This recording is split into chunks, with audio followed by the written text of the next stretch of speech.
Hai, welcome to Emporium Halo, Podcast. Hari ini kita bakal ngomongin apa itu? eh Seputar Gen Z, karir, kerjaan, bisnis, dan fenomena seputar maraknya AI sebagai tren di dunia kerja saat ini. Bersama dengan Melvin, yang menjadi halo. rekan saya hari ini. So, Melvin, sup, gimana kabarnya? Baik, baik. Koko gimana? Baik-baik.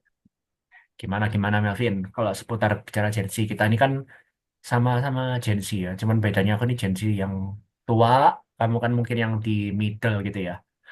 Kelahiran berapa, Melvin? Lupa nih. Saya 2004 kok. 2004. Ya, masih Iya. tengah-tengah lah ya. So, ya, kita berdua Gen Z dan kita tahu kalau sekarang tuh di uh, usia-usia Gen Z ini kan juga banyak yang sudah mendekati masuk ke usia kerja begitu ya. Dan juga sering di media-media kalau banyak orang tuh kayak protes gitu ya sama Gen Z, karyawan Gen Z itu kayak dicap kurang apa ya, komunikasinya kurang, nggak tahan terhadap kritik, kurang bisa beradaptasi dengan lingkungan organisasi dan sebagainya. Kayak kalau menurut kamu sendiri Melvin, pandanganmu tuh gimana sih tentang Gen Z itu? Menurutku pribadi ya, Gen Z itu hanya butuh waktu aja sih untuk bisa beradaptasi. Ya, namanya juga kita kan baru transisi ya dari SMA ke Hmm. kuliah, kuliah ke kerja. Jadi kita mungkin butuh adaptasi kayak ya ke dunia kerja, lingkungan kerja, cara kita nanggepin mungkin klien, mungkin atasan, mungkin rekanan kayak gitu. Ya kita masih ya dalam tanda kutip kaku lah ya. Aku Masih soalnya. masih pemula lah gitu. Jadi ya menurutku masih butuh adaptasi aja. Iya, iya betul. Padahal kalau kita nimbrung ya sama Gen Z itu kan ngomongnya langsung kayak hmm, enak gitu kan, kayak ngalir gitu kan. Ngomong dari A sampai Z Ngalir gitu. kan. Itu kan lancar, tapi when it comes to professionality tiba-tiba kayak kaku mungkin, dan mungkin juga lebih apa ya, kurang adaptif gitu ya mungkin ya, kurang adaptif terhadap tekanan Iya. kerja lah apalah gitu. Nah, tapi sih juga aku juga penasaran sih, kayak menurut kamu itu apa yang bikin Gen Z itu demikian gitu. Tapi kan kita memang sering disebut sebagai generasi yang kayak digital native gitu ya, yang udah lahir udah teknologi udah lumayan tuh gitu. Jadi adopsi teknologinya udah dari kecil banget. Menurutmu itu bisa jadi kayak semacam alasan nggak sih kenapa kok Gen Z itu the way they are sekarang ini gitu di dunia kerja? Menurutmu gimana? Iya. Kok menurutku itu ya mungkin memang iya ya. Salah satunya mungkin kecepatan Hmm. teknologi yang perputarannya itu cepat sekali gitu loh. Kayak kita butuh apa-apa juga sekarang ada AI. Tanya Ah, apa-apa bisa AI, generate betul. image juga bisa AI kayak gitu. Jadi waktu itu aku nyoba jadi apa ya, cuma edit-edit gitu, ya tau pakai Canva. Sekarang semuanya bisa pakai AI gitu, tinggal Bahkan di masukin Canva prompt, sekalipun ya. mereka yang kerjain. Iya, Hmm. Canva cuman ya poles-poles dikit. Mungkin dengan kebiasaan yang lumayan fast seperti itu, jadi ketika kena tekanan mungkin mereka kurang ini ya, termasuk aku mungkin masih kurang kuat dalam tekanan gitu. Tapi menurutku eh, kita itu cuma butuh adaptasi aja sih, balik lagi yang ke tadi. Jadi kayak kita butuh adaptasi, ya kayak otot gitu, semakin sering dilatih kan semakin sering, makin lama makin gede kan gitu. Awalnya memang dom sakit ototnya, tapi Hmm. ya lama-lama kan mulai terbiasa, lama-lama ototnya jadi gede gitu. Iya Ya betul. mungkin kurang lebih seperti itu sih, menurutku ya. Iya, Kalau iya. menurut Koko sendiri gimana? Menurutku sih, iya, aku nanyain gitu tuh soalnya aku juga berpendapat demikian gitu, karena budaya instan kan, budaya instan. Terus juga Iya. karena kita tuh lebih sering apa ya, ekspresif di dunia digital ya. Di dunia digital itu kan dunia yang sangat bebas, kamu kayak mengkomunikasikan atau membawakan diri itu sebebas-bebasnya dan sifatnya informal, nggak harus formal. Nah, ketika masuk ke ranah pekerjaan, itu kan kayak namanya professional ethics itu kan dibutuhin banget kan. Itu kayak suatu Betul. set of social norm yang beda banget dari yang kita biasanya hidup dengan gitu. Jauh banget gitu. Tiba-tiba kita yang dulu kayak kalau sama temen tuh cengengesan banget, kayak tiba-tiba harus kayak serius, terus kayak harus cepat cepat tanggap gitu. Kita tuh kan terbiasa dengan kebebasan. Nah, sosial media tuh aku lihat teknologi itu juga memberikan kita tuh kebebasan gitu kan. Jadi kayak kamu mau lihat konten apa nih? Bebas kan, tinggal ketik aja keluar itu semua. Tapi di dunia kerja kan that's not the case kan. Semua yang kita mau itu nggak selalu kayak bisa dikabulin gitu loh. Dan seringkali bertantangan dengan gaya hidup instan yang kita udah kebiasa gitu.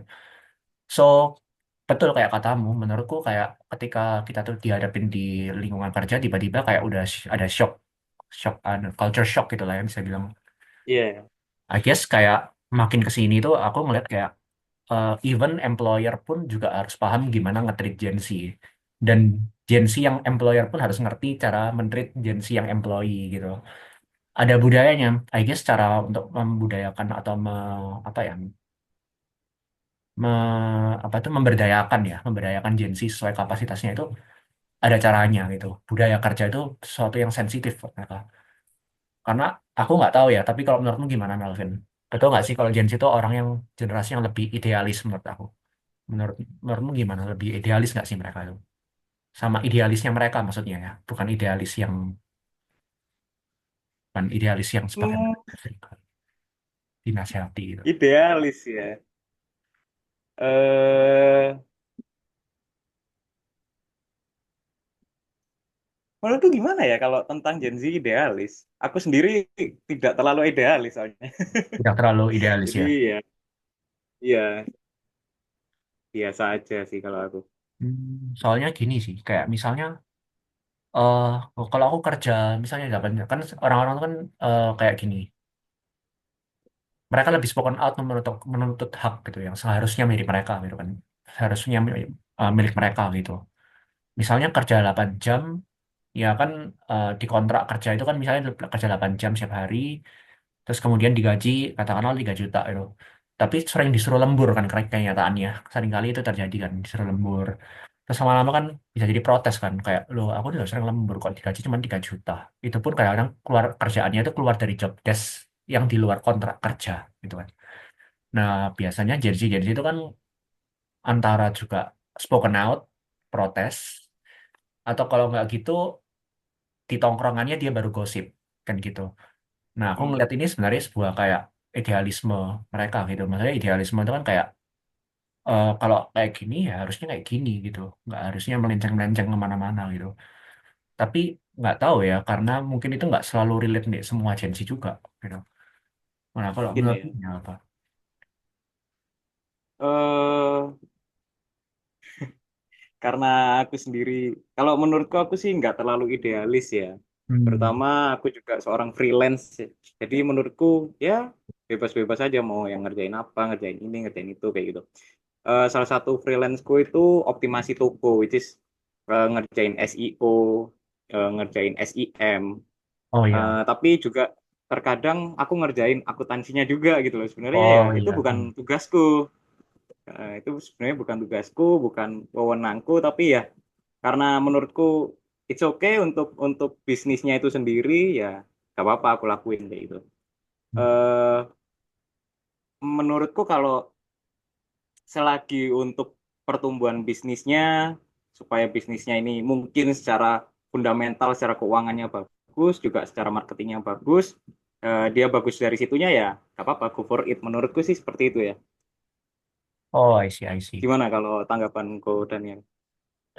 Ya, em, kalau aku ngeliatnya emang banyak tipe Gen Z ya, yang seperti kamu juga ya nggak dipungkiri ya. Misalnya sekarang kan sejak pandemi ya terutama ya, kita kan ngerasain sulitnya cari kerja kan dan lain-lain. Aku lihat kayak ada orang juga yang di sekelilingku sendiri ya, maksudnya kayak ya udahlah asal dapat kerja sudah syukur lah gitu kan. Soalnya mereka tuh in position of need job gitu, jadi dapat kerja itu udah disyukurin aja gitu, nggak perlu cerewet lagi. Tapi kan di sisi lain kan di dunia korporat ya dan lain-lain kan aku sering dengar juga ya kalau agensi itu stereotipnya seperti itu yang aku bilang tadi itu. I guess memang ada ini ya kayak kita nggak bisa memandang Gen Z itu sebagai kayak suatu kesatuan semua kayak banyak subtype-nya gitu loh. Even kayak Iya, Gen Z di Indonesia dan Gen Z luar negeri karena budaya dan environment yang berbeda pun juga mereka punya kind of behavior yang berbeda gitu. Ada yang bilang betul. Gen Z itu orangnya ulet ya kan, orangnya ambisius, orangnya sangat driven gitu. Ada yang bilang Gen Z itu Iya. orangnya kayak males, sebenarnya nggak bisa adaptasi, skill komunikasinya buruk, nggak bisa kooperatif. Iya. Tapi kan kalau kita teliti-teliti di environment yang berbeda, ternyata juga ada loh dua tipe Gen Z ini. So I guess daripada Iya, iya, iya. kalau perilaku itu dilabelkan ke satu generasi gitu ya, wah itu rasanya kok nggak fair juga menurut aku. Kalau menurut aku ya, Betul, betul, betul. Iya, nggak fair gitu iya. loh. Kayak ada Nggak fair, sociological betul. environment yang impacting di situ. Nah, tapi kan bicara bisnis nih, kamu kan yang bisnis kan. Nah, Koko yang kamu bisnis. punya nggak pertanyaan tentang bisnis yang dari perspektif Gen Z ya, dari perspektif Gen Z yang sudah masuk di usia kerja gitu. Nah, itu ada nggak sih kayak pertanyaan-pertanyaan yang mungkin kamu tanyain gitu? Wah, banyak nih kok. Aku Nggak banyak ya pasti. tertarik. Ya, terutama kan Koko kan ya seorang pebisnis juga ya. Pebisnis ulung ini. Oh, tidak ulung. Nah, Tidak. aku ini kan Gen Z yang ya katakanlah masih seorang mahasiswa. Aku semester 6 by the way. Oke. Katakanlah ya ya memang aku memiliki ekuitas atau mungkin modal secara uang yang mungkin nggak banyak ya.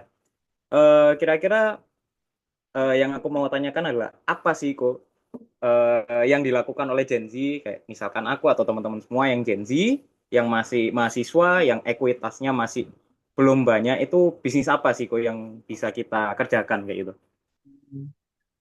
Ya, kalau dari perspektif pebisnis ya, pebisnis itu kan ya biasa syarat dengan melihat keuangan gitu kan, profitnya ya gimana dan Hmm, lain-lain. Nah, tapi kita harus ensure nih, bisnis yang kita masukin ini, kita harus ensure beberapa hal dulu. Kalau pekerjaan yang cocok buat kalian-kalian, kita-kita ini banyak kan, Gen Z itu kan banyak pekerjaan yang cocok. But like, ya, seberapa banyak ekuitas kamu itu kan menentukan kan ya. Kalau kamu cuma punya, katakanlah, modal tuh kayak 2 juta, 5 juta, itu kan sangat minim ya. Jadi, you have to ya, start very small. Maka kamu harus cari bisnis yang mudah start, modalnya minim, tapi bisa menghasilkan juga di saat yang sama. So, kita tuh mesti ngeliat kayak eh apa ya? Pertama kayak pasarnya dulu. Sekarang nih kayak pak peluang-peluangnya itu di mana sih? Jadi nggak start dari asal kayak dari kamu passionnya apa, langsung asal maju ya bisa jadi sih. Cuman kan kayak kalau kita mau ensure, lebih meng-ensure kalau modal kita itu bekerja menghasilkan itu ya kita harus lihat pasar dulu. Mungkin start dari orang-orang sekitar kita lah. Perilakunya itu apa sih? hmm, Mereka tuh suka beli apa, belanja apa dari situ dulu. Baru mungkin dari situ nanti muncul ide bisnis. Nah, kalau modal kita minim, mungkin kita ya harus eh, mikir-mikir. Kadang-kadang modal minim 5 juta tok misalnya ya. Itu kan juga ya, bisa jadi cikal bakal bisnis yang nilainya tuh puluhan juta atau ratusan juta kemudian hari. But how do you start? Itu kan menentukan gitu kan. For iya, example, kamu mulai dari membantu orang berjualan dulu nih gitu. Bantu menyelesin dulu. Dapat ilmunya, iya, kamu serap, baru kamu praktikkan di usahamu sendiri. Tapi kan ini modal itu. Karena betul, aku ngeliat kalau di usia-usia yang mahasiswa, itu sebenarnya fokusnya memupuk ilmu dulu aja sebenarnya. Orientasinya di situ. Nggak perlu cari bisnis yang langsung masuk cep, langsung besar gitu ya nilainya.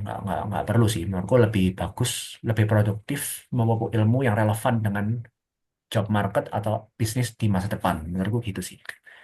Dan sekali lagi, gimana profil resikomu kayak gitu. Kalau kamu nyewa 5 juta, kamu berani nggak meresikokan itu semua kayak gitu. Kalau kamu nggak berani meresikokan itu semua, mungkin kita cari bisnis yang lebih minim modal. Tapi kalau kamu berani, mungkin kamu bisa memikirkan cara offline-nya juga, pendekatan-pendekatan offline, pendekatan-pendekatan lain juga kayak gitu. Sekali lagi tergantung sih, menurut aku kayak gitu. berarti mostly ya ini ya jasa ya berarti ada untuk bisnis jasa berarti ya kan minim risiko ya minim modal maksudnya Iya, betul. kurang lebih di jasa ya kalau untuk Jasa. kita kita mahasiswa. Iya, kalau Oh menurut gitu. jasa itu yang paling oke. Apalagi kalau digital ya, digital base kan murah, kan lebih enak ya. Lebih efisien dan lebih mungkin untuk menjangkau banyak orang sekaligus. Karena ada digital presence-nya. Nah, Dan so far kalau kamu even kamu menjual something, menurutku bagus kalau kamu punya digital profile dulu. So memupuk branding dulu dari awal gitu istilahnya. Memupuk branding portofolio dulu sejak dini. Nah, terus selain itu kalau jasa aku suka nyapa juga untuk Gen Z yang mahasiswa karena itu pekerjaan yang sangat padat karya karena jasa kan. karya. Iya, Jadi iya, memberdayakan iya, iya. kamu gitu. Jadi sebelum kamu mulai scale up, kamu harus tahu nih seluk-beluk masalah bisnisnya itu apa. Supaya kelak ketika kamu punya karyawan, kamu bisa mentransfer di ilmu, tinggal kamu duplikasi nih gitu. So you know how to build the system untuk mengantisipasi resiko yang ada. Kayak gitu kurang lebih. Menurut aku, dari aku sendiri. Iya, iya. Kalau misalkan jasa ya, kok ya. Untuk start awal itu lebih baik menurut Koko partneran nggak sih? Atau mungkin ya lebih baik dikerjakan sendiri dulu gitu. Atau Oh, mungkin bahkan oh langsung hire karyawan nih sendirian tapi punya karyawan gitu. Nah, menurut Koko yang efisien nih untuk yang modalnya masih dikit dan mau bisnis jasa. Menurut Koko bagaimana?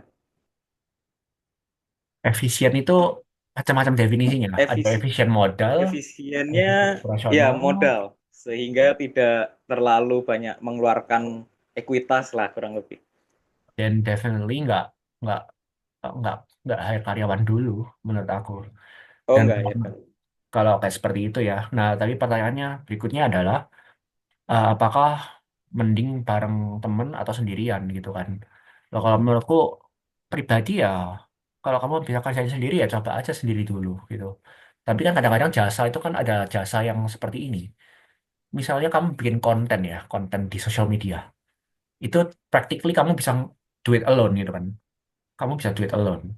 Tapi gimana kalau jasanya itu jasa yang kompleks dan yang punya teknikalitas atau skill knowledge teknikalnya itu temanmu, temanmu yang punya bakat. Kamu punya bakat juga sih, tapi karena kamu nggak mungkin nggak sejago temanmu misalnya kayak gitu. Kamu mungkin lebih jago di permodalannya, marketingnya. If that's the case, Oh. kenapa nggak bareng teman kayak gitu? Sembari kamu sama teman nanti kamu serap ilmunya dia juga, dan temanmu mungkin juga belajar dari kamu. Oh. Dan mungkin kalau kalau besar besar bareng gitu loh. Tapi kalau kamu bisa lakuin sendiri, ya ya udah. Nah, temanmu ini gimana ini profilnya? Apakah secara skill kalian saling komplementari atau sama aja? Kalau sama aja ya, tak pikir ya mending dewean lah ya. Kecuali Oh kalau gitu. mau gerak cepat ya, temanmu mungkin secara personality juga orangnya sat-sat gitu ya misalnya ya. Bisa jadi dia jadi growth drivernya karena dia orangnya tangkas gitu loh, cepat sat-sat gitu kan. Hmm. Jadi kalau mau gerak cepat ya mungkin juga bisa jadi sama orang yang memang bisa gerak cepat gitu. Mungkin ya, gitu. Seperti itu menurutku sih. Artinya. Oh iya iya iya iya, iya. Nah, em, biasanya nih kalau dari teman-temanku kok itu problem utamanya kalau misalkan partneran biasanya itu masalahnya ada di pembagian ini kok Hasil. labanya hasilnya. Iya. Nah, kalau kayak gitu gimana ya kok ya untuk Oh, pembagiannya? nah bingungnya kenapa nih? Pingin tahu juga nih, kenapa bingungnya? Biasanya itu kalau awal memang masih nggak terlalu masalah ya kok. Tapi kalau udah lumayan besar nilainya, nah, sudah mulai agak sedikit dalam tanda kutip rebutan ini. Oh, Gitu. Nah, kayak gitu gimana? Gitu? nah Apakah harus di awal dijelaskan atau gimana? ini juga emang krusial sih. Makanya kayak lebih enak kalau sama orang tuh bang bisa belak-belakan di depan gitu. Daripada nanti konfliknya nanti malah malah hancur malah di belakang. Misalnya kayak pas udah kejadian udah labanya ini mau bagi tapi bingung gitu kan. Nah bingung terus Iya. itu rebut-rebutan saham nih. Ntar kayak konflik satu temen yang ngambek malah dia keluar nggak mau kerja, hancur beneran bisnisnya itu. Nah kan lebih bagus kalau Hmm. orang sama orang yang bisa diajak ngomong dari di depan. Misalnya kayak pembagian laba. Nah pembagian laba itu bisa dari mana? Kalau menurutku ya, ya kalau kamu ada modal, ya pertama pendekatannya bisa juga dari modal ini. Berapa persen nih kamu sumbang modalnya untuk kebutuhan usaha. Terus kemudian juga dari lihat dari skill, peran, dari peran. Soalnya gini kadang-kadang tuh usaha tuh modalnya kecil. Misalnya kamu nih, kamu buka usaha jasa, modalnya Iya. 5 3 juta. Tapi jasa ini nggak akan bisa bekerja kalau nggak ada temanmu yang punya skill. Dan mostly yang do skillnya dari awal sampai akhir temanmu. Tapi temanmu nggak keluarin modal kan. Nah, apakah Iya. kan nggak? Tapi kan tetap karena walaupun kamu keluar modal tetap nggak fair kan kalau kamu bagi kayak 100%-nya buat kamu doang kan nggak mungkin kan. Jadi pasti Iya. kamu melihat perannya temanmu ini kan. Seberapa berperan dia dalam bisnis ini gitu. Nah, kalau kamu memang mau, eh, kalau kita sih ngelihatnya dari sisi kayak negosiasi. Kalau bisnis ini emang nggak bisa hidup tanpa temanmu, ya mungkin temanmu juga sebenarnya berhak lebih banyak. Tapi karena kamu mau keluar modal di awal, which is kamu Oh, mengeluarkan resiko dulu nih. Bahkan sebelum bisnisnya bekerja, karena modal awal kan, kamu iya mungkin iya. lebih layak dapat persentase lebih banyak dulu. Hmm. Tapi kemudian, di kemudian hari, kemudian ketika sudah bisnisnya berjalan, dan omsetnya udah besar, dan kamu melihat peran temanmu ini besar juga, kan kita, jadi mungkin temanmu juga berhak lebih banyak, mungkin lebih imbang gitu ya, dari yang awalnya kamu lebih banyak, lebih imbang. Jadi mungkin di awal-awal Oh, misalnya kamu, oke, let's say ya apa, kalau aku dapat 60% atau 70% dulu, kamu 30% dulu, 40% dulu. Nanti kalau kita waduh. sudah berapa bulan berjalan, kita lihat, kita evaluasi lagi nih, nggak masalah, aku open up untuk berdiskusi, it's okay gitu loh. Nah, bisnis itu kan early stage introduction, ada fase introduction, ada fase growth kan gitu kan. Nah, mungkin fase, uh, introduction tuh let's say take about like 4 6 months gitu ya. Ya kontak aja sama temanmu. Gimana kalau selama 6 bulan pertama ini sahamnya 70% di aku dulu, tak modali dulu semuanya. Nanti setelah 6 bulan baru kita diskusi lagi, kita negosiasi lagi. Karena kan pertimbangannya apa? Karena ketika bisnis itu mulai berjalan, ketika bisnis itu belum mulai ada pelanggan ya, karena ada kan di awal-awal kan pasti harus bikin branding dulu lah, apalah. Kamu kan nggak cuma keluar modal, keluar biaya operasional juga kan per bulan. Kalau modalnya dari kamu ya, kamu jelas berhak terima lebih banyak, fair kan kayak gitu. Karena kamu take the risk at the first time gitu. Nah, seperti itu kurang lebih gambarannya bagi aku. Oh gitu, gitu, gitu. Ini aku penasaran kok. Aku kan belum banyak mengerti tentang perusahaan dan bisnis dan lain-lain gitu. Nah, kalau tadi kan ngomongin soal besaran persentase sahamnya. Nah, gimana kok kalau kita mau membagi besaran sahamnya itu kok? Caranya gimana? Apakah harus buyback atau seperti apa? Membagi sahamnya. Kalau usaha konvensi, kalau kamu bicara kayak gitu kan soalnya kayak yang IHSG nggak beda. Kalau ini kan kayak Ah, bisnis iya, biasa kan. Ya bisnis biasa. Ya. dari ini aja, dari net profit aja. Atau misalnya kamu punya Oh, policy, langsung ya. ya, atau misalnya punya policy. Nah, biasanya policy diskusikan di awal juga di policy. Misalnya gini, kita bikin bisnis ya, tapi kalau untung nanti uangnya diendapin dulu nih buat modal kerja, diputar-putar dulu gitu. Supaya arus kasnya lancar dulu nih, kita pastiin dulu. Mungkin 1 tahun lah, kita nggak boleh ambil take profit. Nanti setelah Oh, tahun, nanti kita bagi profitnya itu dari net profit gitu. Dari net profit terhitung sejak tahun ke setelah 1 tahun ini gitu. Nah, kayak gitu-gitu tuh harus oh, diskusiin. Kan bisnis itu kan nature-nya macam-macam ya. Kalau padat modal sih kayak gitu. ya, Kamu harus make sure iya, iya. perputaran modalnya itu muter dulu nih gitu. Sebelum tarik profit nanti ketika periode kapan gitu. Nah, itu acuannya bisa dari net profit aja kalau sehatnya menurutku ya. Kalau dari working capital bahaya. Ngambil dari Iya, tabungan. Nah, itu bahaya. Mungkin dari net profit aja nggak tahu. Jadi dari net profit pun kalau kamu menarik, punya menarik, policy ya, menarik. dari net profit Iya. misalnya, kamu punya policy minimal setelah 1 tahun kita tarik profit pun mungkin 30%-nya itu masukkan dana cadangan dulu nih. 70% ini kita ambil nggak apa-apa.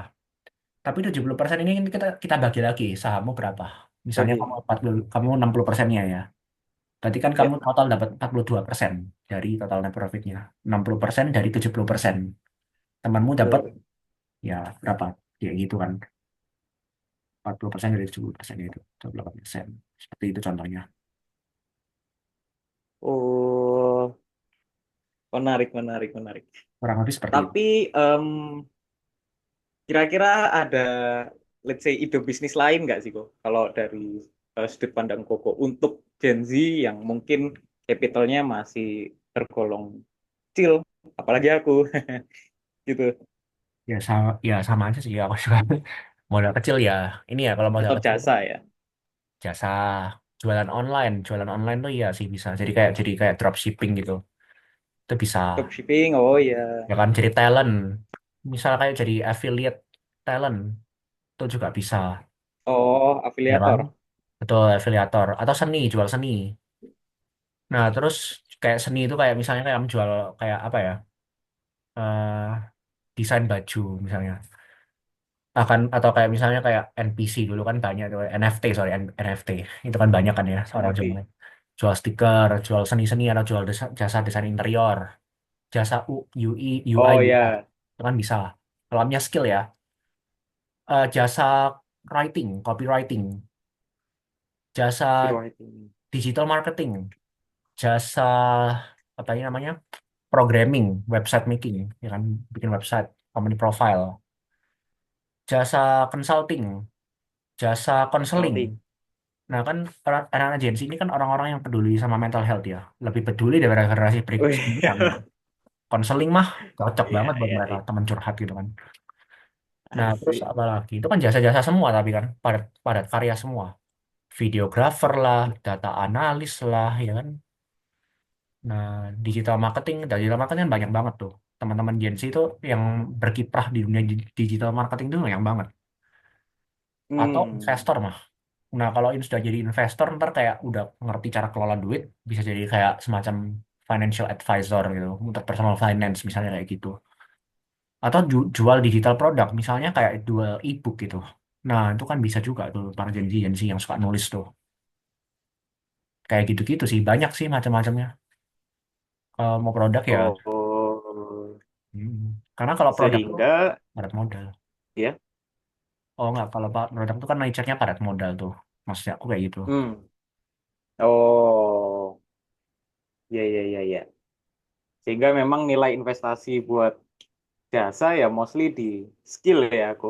Berarti kayak les, apa mereka mungkin Iya. ikutan kelas dan lain-lain gitu ya. Kalau menurutku sih gitu ya. Aku ngeliatnya sih gitu. Tapi memang nggak Oke. terpungkiri kalau eh, kan banyak juga agensi yang BU berduit gitu kan. Karena keuangannya ngepres itu kan nggak terpungkiri banyak ya. Kadang-kadang tuh kalau seperti itu tuh ya memang harus coba semua. Kita nggak bisa terlalu idealis ya. Misalnya kayak jasa-jasa doang gitu. Betul, betul, betul. Kadang-kadang kita jual produk pun ya bisa jadi. Kalau sekarang ini kan banyak juga ya agensi-agensi yang ternyata ikut di agen marketing gitu ya. Misalnya kayak agent insurance itu kan banyak kan ya. Agent Ya. properti itu kan juga banyak. Ya itu kan entry entry-nya tuh market entry-nya kan gampang, cuman daftar aja pokoknya di asuransi mana. Toh mereka ada training. Training itu jadi ilmu kan. Toh dapat networking. Hmm. I guess mungkin yang paling bagus tuh percepat untuk akselerasi itu ya kolaboratif atau sharing ekonomi gitu. Kolaboratif kayak misalnya kayak ayo saling kerjasama nih gitu. Join komunitas nih, tumbuhin network banyak nih. Ntar kan dapat banyak peluang, banyak ilmu, banyak pengalaman kan. Dari situ dapat ide gitu kan bisa jadi. Di situ aja mupuknya Iya, iya, iya, iya, iya, iya. menurut aku. Ini menarik ini. Aku jadi semangat ini. Ya, siap, siap, siap. Semangat, semangat. Karena kurang 8 menit setengah Oh, berdadak. oh iya, nggak kerasa ini. Hmm, Nah, mungkin di 8 menit terakhir ini kok, kira-kira ada advice nggak dari Koko kan punya pengalaman bisnis jasa nih. Untuk kita para Gen Z yang mungkin masih memulai bisnis jasanya, apa nih kok advice dari Koko? Memulai bisnis jasanya. Kenali jasa itu ya, jasa ya. Kan penanya jasa ya. Jasa itu adalah Ya. bisnis yang kepercayaan. Karena kamu yang melayani langsung kan. Hmm. Kalau kamu mulai ya, kamu yang Oke. melayani langsung. Orang nggak akan mau sama kamu kalau nggak percaya sama kamu kan, basically kayak gitu. Maka yang perlu diperhatikan tuh pertama kamu harus mengenali siapa target pasarmu dan kamu harus mengerti bagaimana mengambil hati mereka. Ini penting. Hmm. Kemudian kalau kita bicara consumer atau klien jasa kita, ya kita juga harus paham. Kadang-kadang klien tuh juga melihat dari sisi profesionalitas kita, melihat dari sisi harga, melihat dari sisi value proposition yang kita tawarkan kepada mereka kan gitu. So kita juga harus punya konsep nggak cuman bagaimana kita membangun trust ke orang, tapi apa sih keunikan jasa kita dibandingkan kompetitor lain yang di sekitar gitu. Terus kemudian Oh iya, harga iya. yang pas tuh apa sih? Kadang-kadang kalau kita mau start small, kita tuh jual murah dulu aja gitu. Biar orang mau coba. Atau bahkan gratisin dulu deh, free trial dulu. Bangun kepercayaan, orang kalau puas baru dia bayar gitu. Pokoknya ada portofolio dulu nih. Hmm. Kadang kadang tuh bangun trust tuh nggak serta Iya. mulu kayak kita tuh ramah gitu ya. Iya tuh ramah tuh penting juga, tapi kayak portofolio kamu juga dilihat kan. Ya, tapi dapetin portofolio gimana kalau kita nggak gimana kita dapetin trust kalau kita nggak punya portofolionya. Ya caranya gitu, kadang murah dulu nih, mancing orang datang kita dulu. Hmm. Ada portofolio, udah lama-lama kita naikin nih harganya pelan-pelan gitu. Tuh market price gitu. Hmm. Kayak gitu sih contohnya. Nah, di sisi lain, kalau mulai jasa usaha, namanya usaha kan ada resiko ya. Jadi jangan sampai kita tuh terlalu buta dengan yang namanya itu peluang atau bahkan profit centric sehingga kita lupa dengan resikonya. Nah, kalau kita punya resikonya, tahu Hmm. resikonya apa ya kita carilah gimana cara yang minimalkan gitu. Nah, kalau kita udah Hmm. mempertimbangkan Iya. opportunity, kita mempertimbangkan resiko, juga jangan sampai kita terlalu profit centric gitu, sampai kita lupa hal-hal fundamental lainnya. Kadang-kadang itu kita memang harus berinvestasi di depan gitu. Yang terakhir, karena kata kunci agensi, yang sabar. Ya. Mulai bisnis itu nggak selalu sukses. Takes time gitu, Betul. gitu dulu. Next time. Dan harus siap Betul, mental betul, juga betul. mungkin ya. Betul kata-kata para kerja di Betul. bisnis kan. Harus siap mental. Karena bisa jadi Dan klienmu konsisten ya, tuh kok. betul konsisten, disiplin, konsisten, dan harus ya ini. Kadang-kadang klien tuh kalau mengkritik upfront langsung frontal gitu ya. Kamu harus kuat mental, jangan gampang down. Hmm. Gampang jangan Hmm. jangan gampang nyerah dan jangan suka banding-bandingin sampai kamu tuh down juga gitu. Punyailah growth Hmm. mindset itu aja mungkin menurut aku. Sekian tips dari saya, tapi Ih, mungkin kalau dari Marvin sendiri terima gimana gitu? kasih. Ya, kalau aku tetap sama ya. Gen Z yang kalau aku pribadi justru dari mindset kita yang benar tadi, harus growth mindset. Bahwa memang harus memiliki mindset yang tumbuh, ya kita punya skill lah. Ya, kita jual skill, jadi kita harus apa ya, memasarkan skill kita itu dengan baik juga, dan memang memberikan trust, kepercayaan ke klien kita. Terutama kalau aku waktu itu memberikan trust dan transparansi waktu itu. Dari segi akuntansi, terus penjualan, sales, semua aku ceritakan. Jadi ya, puji Tuhan, eh, kliennya juga puas gitu. Kurang lebih. Kalau advice ya tetap harus konsisten, karena memang terutama aku marketing, jadi ya omset itu kan naik turun ya. Jadi memang betul Oh, mental juga harus kuat kayak gitu. Dan nanti kan kalau omsetnya naik turun tentu akan mempengaruhi laba bersihnya. Nah, nanti juga akan mempengaruhi ke komisi atau apa, pembagian hasilnya, kurang lebih kayak gitu. Jadi ya emang betul. harus kuat mental. Betul, Itu itu sih setuju. kalau dari aku. Sama lah kayak pemilik bisnis juga kayak gitu, harus kuat mental. Kalau omsetnya turun, wah gimana kan juga. Jangan Ya, sampai ini sih, jangan sampai menyerah gitu aja sih. Mungkin instead of menyerah, gimana cari cara jalan lain gitu. betul, betul, betul. Ya, I guess juga, ya eh terus berdoa dan minta petunjuk. Betul. Serahkan ke Tuhan. Ya, betul itu ya ujung-ujungnya kita juga harus ke situ sih, fundamentalnya yang ya. Terus seperti itu. Ya, kita juga di sisi lain kita juga harus pakai hikmat dalam arti kayak kita harus tahu kenapa menurun gitu kan dalam arti kayak kadang-kadang tuh Ya, menurun karena jadi memang preferensi pasarnya memang udah berubah gitu kan. Bukan marketnya yang mengecil, pasarnya yang berubah. Kalau pasarnya masih ya, ada, cuman pasarnya kok preferensinya yang berubah ya kita adaptasi gitu. Kalau memang pasarnya mengecil ya mungkin kan kita consider untuk mendiversifikasi produk atau layanan kita itu, menginovasikan layanan kita dengan cara yang berbeda. Ya, seperti itu mungkin. Jadi kita harus memahami kenapa, the why gitu, dan juga ya berdoa itu tadi. Tapi ya in any case punya growth mindset dan punya growth mindset itu artinya juga berusaha mengambil hikmah dari setiap pengalaman untuk menjadikan itu bahan bakar bertumbuh gitu aja sih. Salah satunya ya dengan mencari terobosan, dengan menimba ilmu, mengetahui kondisi pasar, kemudian juga berdoa itu salah satunya. Menurut aku seperti itu. Oke, ya kalau betul. Kalau aku dari aku izin, sih seperti izin itu. menambahkan nih kalau sedikit. Das, Mungkin silakan. betul, evaluasi itu sangat penting. Misalnya kalau omset, ngomongin omset lagi turun, ya terutama aku di Shopee itu memang gampang untuk analisanya. Maksudnya semua metrik sudah disediakan, datanya juga sudah disediakan. Jadi kita tinggal analisa, oh ini problemnya apa ya. apakah betul kata Kodan tadi, apakah marketnya yang berbeda atau bahasanya itu algoritmanya berubah Hmm, atau ya bukan marketnya yang mengecil tapi memang ya demand-nya aja yang berubah ya. Nah, dari gitu betul. biasanya emang cukup dievaluasi aja dan kita benahi sedikit, itu sudah tumbuh kok. Omsetnya pelan-pelan, lama-lama akan bertumbuh kayak gitu. Jadi menurutku ya mungkin kalau tambahan dari aku ya jangan down tapi evaluasi apa yang salah dan kita rubah itu jadi sesuatu yang bisa justru bahkan 2 kali lipat omset bulan sebelumnya Hmm, gitu misalnya. amin. 2 kali lipat, amin. Amin. Amin. Ya, memang Ya, evaluasi itu disiplin yang penting ya. Jadi ya, kamu ngomong evaluasi itu jadi ingat juga. Maksudnya kayak kita tuh memang perlu membangun disiplin saat ini. Konsisten tuh bentuk disiplin kan. Nah, tapi kita tuh harus ya. memilah juga disiplin seperti apa yang kita terapkan supaya menunjang kita untuk bertumbuh.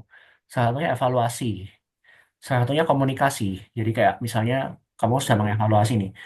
So, gimana kita tuh kayak dari data yang kita evaluasi ini, kita bisa komunikasikan ke leader atau ke misalnya kayak supervisor. Sehingga kita tuh bisa dapat input tambahan gitu dari situ. I guess kita harus pandai-pandai menelisik dan merangkai disiplin juga sih. Itu aspek kebijaksanaan juga mungkin buat Gen Z. Iya, iya. Oke. Mungkin dari aku itu aja. Sudah less than 1 minute. It's been a very delightful Ya. conversation. Thank you very much untuk listening. Empowering Podcast. Thank you, Ko. Thank you, Melvin. Sudah Thank sharing-sharing. you, thank Gokil, you, dia guys. sih gokil loh. Siap, siap. Ya udah, selamat sore ya. Thank you. Sehat selalu. Oke, thank you, Ko. Mantap.